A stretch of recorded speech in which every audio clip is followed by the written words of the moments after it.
The gentleman from California, Mr. Swalwell, is recognized for his questions. Thank you, Chairman Smith and Madam Ranking Member Johnson, and thank you, Mr. Templeton, Dr. Jackson, and Dr. Vest.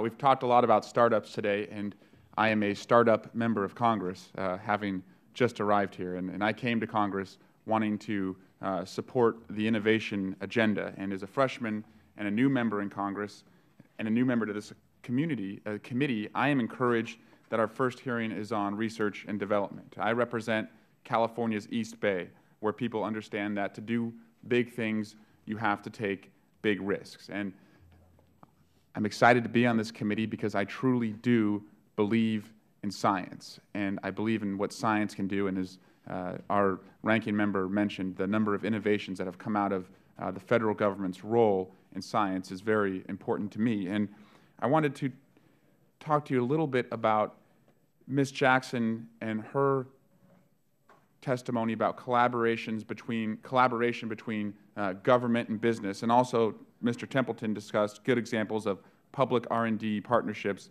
in the semiconductor industry.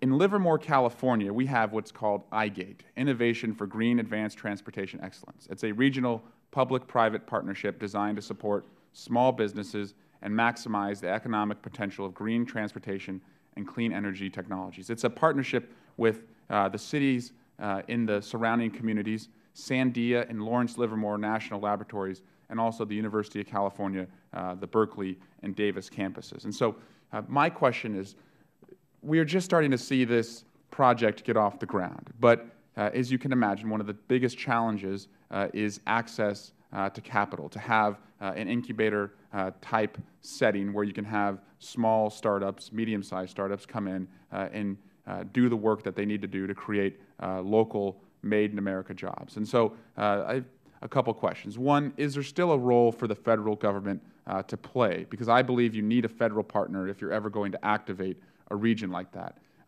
Two, what can we do to increase access to capital as a Congress so that we can see those startups get going and create jobs? And three, how do we, and when we talk about the ecosystems of innovation, how do we also find those pipelines to the students where we have those businesses not just working on creating jobs, but also transferring their knowledge to high school and college students who are going to be the next generation in those industries? So is there a role? How do we get the access to capital? How do we educate our children?